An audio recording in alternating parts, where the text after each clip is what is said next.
Halo teman-teman semua, berjumpa lagi dengan saya Stephen di channel Broview. Bagaimana kabar kalian semua? Semoga dalam keadaan sehat selalu.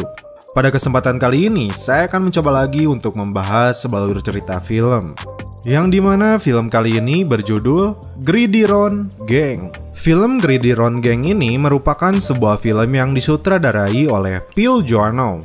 Dan film ini diperankan diantaranya oleh Dwayne Johnson, Exhibit, Jet Yorker, dan L. Scott Caldwell.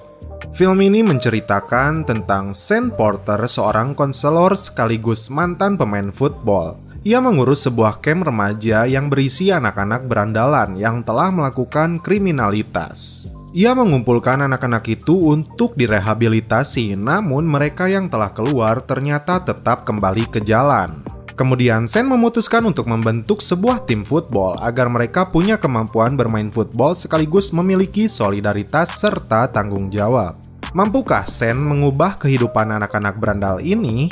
Tapi sebelum masuk ke ceritanya, jangan lupa siapkan kopi dan udbray untuk menemani kalian dalam menonton alur cerita film ini. Dan tak usah berlama-lama, kita langsung saja masuk intro.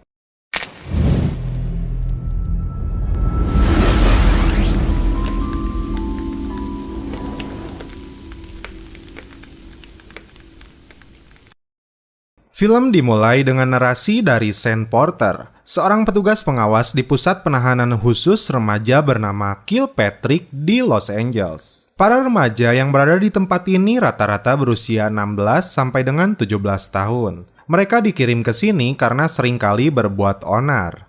Di suatu malam, seorang remaja yang bernama Withers bangun dari tidurnya lalu memukuli remaja lainnya karena alasan mengganggu kelompoknya. Petugas di sana yang bernama Malcolm yang diperankan oleh Exhibit kemudian melerai mereka dan membawa si Withers ke ruangan terkunci dan mengurungnya di sana. Lalu datanglah Sean Porter yang diperankan oleh Dwayne Johnson. Dia langsung memukuli si Roger Sweater karena membuat ulah. Sean mengingatkannya untuk berubah karena ketika dia kembali ke jalanan tapi tidak merubah sikapnya, maka bukan hanya penjara tapi kau akan mati. Singkat cerita, Roger sudah bebas dari sel khusus remaja tersebut. Dia sedang berjalan bersama temannya, Drac, dan kekasihnya. Tiba-tiba datang teman gangster mereka untuk mengajak menghabisi lawan mereka dari Gangster 95. Pada awalnya Roger dan Drac ragu, namun si Siko dan temannya memaksa mereka dan memberikan mereka pistol. Tanpa diduga, sebuah mobil dari Gangster 95 datang dan langsung menembak mereka. Satu teman mereka yang bernama Lil tewas, tertembak, dan si gendut Siko berhasil melarikan diri. Namun naas bagi Roger dan Drac dikejar oleh mereka hingga Roger tewas ditabrak oleh mobil mereka. Lalu datang pimpinan dari geng 95 ini yang bernama Free. Dan Siko dia akan membalas dendamnya terhadap pelakunya yang bernama Click. Dia pun menyuruh Drac menghabisi saudaranya Click yang bernama Anthony, lalu memberinya senjata. Kembali ke Sean yang mendapat informasi tentang kematian Roger, tiba-tiba perkelahian terjadi. Si gendut yang bernama Junior memukuli remaja lainnya. Akhirnya Sean memberinya hukuman dengan menyuruhnya untuk masuk ke kotak. Drac yang tersulut emosi karena kematian sahabatnya kemudian menuju sebuah toko di mana Anthony berada. Mengeluarkan pistolnya, dia bermaksud menembak, namun pemilik toko berteriak dan dia gagal lalu berlari keluar. Hingga sampai di rumahnya, dia mendapati ibunya yang memar di wajahnya akibat perlakuan pacarnya yang ada di sana. Terjadilah perkelahian hingga ibunya kembali terjatuh. Drac lalu mengeluarkan kembali senjatanya dan mengancam pria tersebut dan akhirnya Drac yang masih remaja kemudian dibawa ke Kilpatrick. Di sana, Sean kepada kepala penjara tersebut meminta sebuah program dibentuknya tim football. Dengan tujuan untuk merubah karakter dan sifat mereka, karena program yang sudah berjalan selama ini tidak merubah mereka secara signifikan. Faktanya, 75% mereka yang keluar dari tempat ini kembali ke jalanan dan melakukan kejahatan lagi. Kepala penjara itu pun menyetujui akan hal ini. Dan terungkap, Drac adalah kelompok Gangster 88, musuh dari Gangster 95. Dan di dalam penjara ini mereka menjadi satu. Dan ini akan menjadi seru. Sean kemudian mendata mereka yang akan masuk ke dalam tim ini. Mereka cukup antusias, bahkan Junior yang seringkali membuat ulah meminta bergabung, namun saat ini Sen menolaknya. Drake yang baru masuk terungkap namanya adalah Willie Withers. Rupanya dia sepupu dari Roger Withers yang tewas oleh geng 95. Sen memaksanya masuk tim karena berharap usianya jauh lebih lama daripada si Roger. Kemudian Sen dan asistennya mencoba mendatangi para pelatih resmi football, namun tidak ada satupun yang berminat dikarenakan kasus kriminal di tim ini. Bahkan tim yang siap bertanding dengan mereka pun hampir tidak ada yang mau. Untungnya salah satu sekolah siap bertanding dengan tim ini. Tim ini dinamakan Mustang dan Gridiron yang artinya lapang. Agenda latihan dimulai. Semua tim melakukan latihan fisik mereka.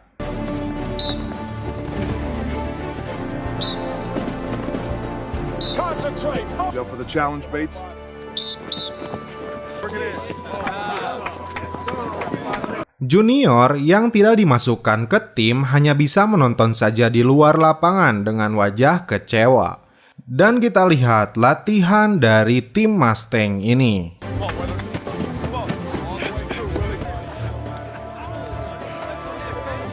This is win sprints, not win walks. All right, bring it in. Take a knee. On 3. 1, 2, 3. Di malam hari, Junior mengamuk di lapangan setelah mendapat telepon dari anaknya yang berulang tahun kedua, namun dia merasa masih menjadi pecundang. Kepada Sen, dia memaksa minta masuk ke tim untuk membuat anaknya bangga. Dan esoknya, Junior mulai melakukan latihan dan menunjukkan kemampuannya. Di sisi lain, pertarungan antara Kelvin dari geng 95 dan Will dari 88 terjadi di lapangan.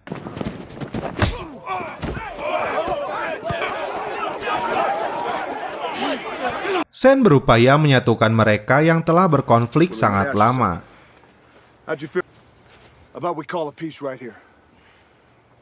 Di sisi lain, Sen pun mulai kesulitan setelah adanya informasi tentang kucuran dana untuk kostum mereka tersendat.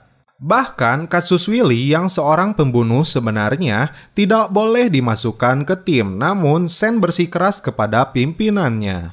Di sisi lain, Sen seorang penyayang ibunya, bahkan dia adalah bintang football di kampusnya terdahulu.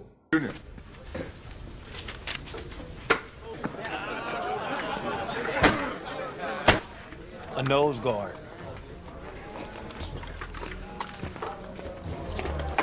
Tim akhirnya mendapat kunjungan dari keluarganya, termasuk Willie yang didatangi pacarnya. Namun karena ada pertikaian antara Willie dan musuh gengnya, pacarnya kembali pergi. Termasuk juga si Bets yang bertikai dengan ibunya. Sen yang melihat ini kembali menjadi sosok yang mencoba memberi arahan bagi mereka. Dalam latihan terakhir, Junior terkena cedera dan dilarikan ke rumah sakit. Hingga akhirnya dia pulih, namun tidak bisa ikut dalam pertandingan pertama mereka melawan Barrington. Dia hanya memotivasi kawan-kawannya. 1, 2, 3. Hingga akhirnya hari yang ditunggu pun tiba. Mereka mulai bergegas menuju tempat pertandingan. Sen terlebih dahulu memompa semangat tim Mustang ini. It's time to go out there and put it on the scoreboard. Now is the time to prove to yourselves and prove to everyone out there that even though you're locked up of some pie and call yourselves Mustangs. Di awal, kepercayaan diri dari tim Mustang ini sangat bagus. Namun ketika berlanjut pertandingan terus dikuasai oleh lawan mereka.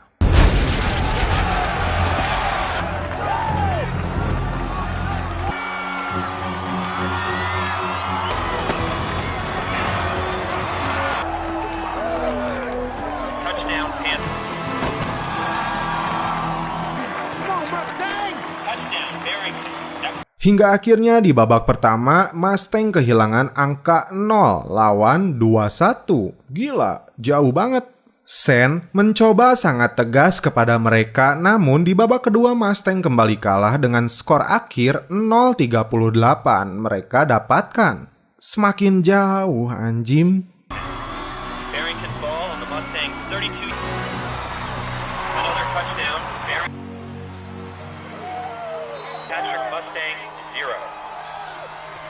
Hampir dari semua anggota tim merasa bersalah, namun Sen di 9 pertandingan ke depan harus membuat mereka jauh lebih baik. Dia pun kembali mengunjungi ibunya di rumah sakit. Ibunya yang penyabar selalu memotivasi dirinya.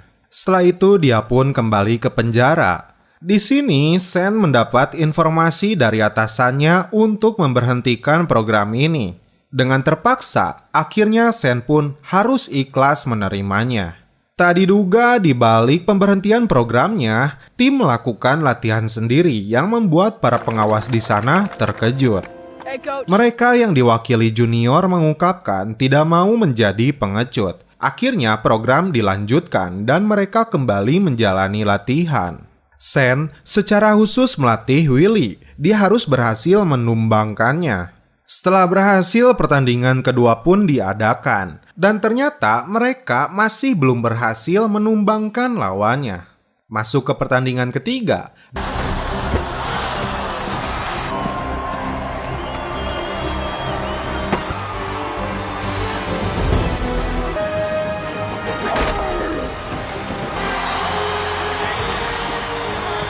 Di menit akhir mereka berhasil mendapatkan poin untuk kemenangannya. Sontak, semua tim yang berada di belakang mereka bersorak-sorai. Terlihat tim sekarang sangat kompak, bahkan mereka peduli terhadap keadaan ibunya Sen. For your mom, coach. My next touchdown's gonna be for your mom. Ini membuat Sen sangat terharu. Akan tetapi takdir berkata lain. Ibunya kemudian meninggal di hadapannya. Kembali ke timnya, kepercayaan diri dan sikap jauh lebih baik. Di sini, Sen berusaha meyakinkan orang tua pacar Willy dengan datang ke rumahnya. Terlepas dari itu, hal yang dikhawatirkan mulai muncul. Free datang ingin mengunjungi Willy. Untungnya, asisten Sen menolaknya. Dalam pertandingan selanjutnya, Mustang kembali menang dan menuju babak final.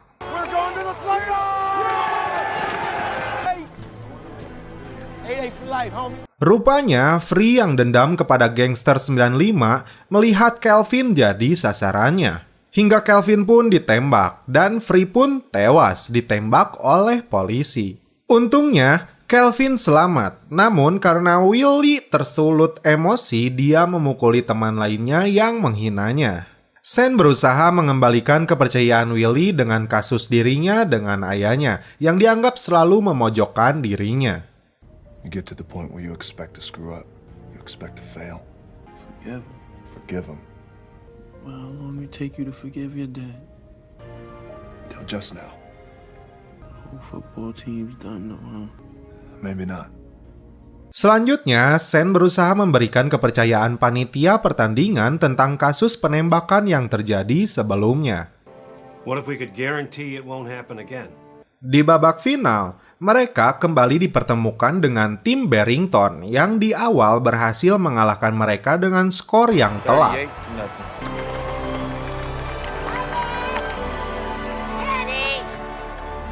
Mom!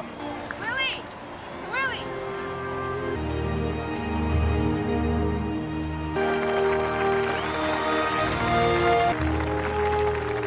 Di awal pertandingan, Mustang harusnya mendapatkan touchdown, namun wasit menggagalkannya dikarenakan ada pelanggaran. Beberapa kali mereka gagal lagi dan gagal lagi, hingga skor 14-0 untuk kemenangan lawan. Sen kali ini membiarkan mereka satu sama lain saling menyemangati. They ain't that good, man. And it means much more to us. No? Coach, you said we'd be winners. I hated y'all. But then, we made a team. We changed. Let's go out there and show it one more time.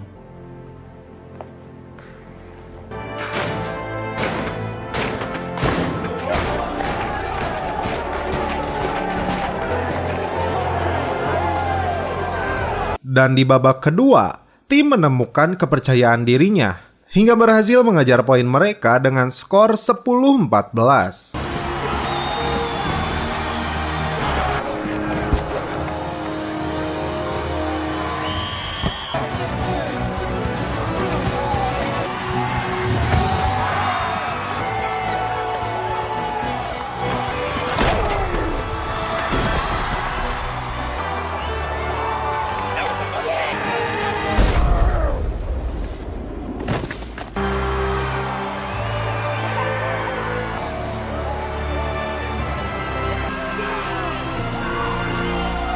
Hingga akhirnya permainan pun berakhir dengan skor 16-14 untuk kemenangan Mustang setelah Willie berhasil melakukan touchdown. Setelah pertandingan ini, hampir semua tim dibebaskan. Sebagian besar kembali ke sekolah dan hanya sedikit yang masih berada di dalam penjara. Di akhir cerita, Sam kembali menjalani tugasnya setelah puluhan remaja lain yang baru berdatangan. Dan film pun berakhir. Oke guys, bagaimana menurut kalian alur cerita film dari Gridiron Gang ini? Yang perlu kalian tahu, film ini berdasarkan pada kisah nyata. Dalam film Gridiron Gang, kita bisa sangat memahami bagaimana keadaan seorang remaja yang berada dalam ambang kebingungan di kehidupannya. Yang kita tahu, remaja dalam kehidupan sekarang mempunyai banyak pergolakan dalam pikirannya yang berujung pada krisis dan penyimpangan ideologi. Yang sesuai dengan norma yang ada, masa di mana tingkat egois seorang manusia mencapai puncak dan menjadi pemberontak jika apa yang di sekitarnya tidak sesuai dengan apa yang diinginkan. Untuk itu, dalam film ini kita banyak mengambil pesan hidup untuk dijadikan pembelajaran menjadi orang yang lebih baik lagi. Tapi sebelum mengakhiri ini semua, saya akan menyeruput kopi dulu. Alah, geus tiis bro. Tapi jangan mengeluh ketika kopimu dingin, karena ia pernah hangat sebelum kau biarkan. Nikmatilah apapun keadaannya.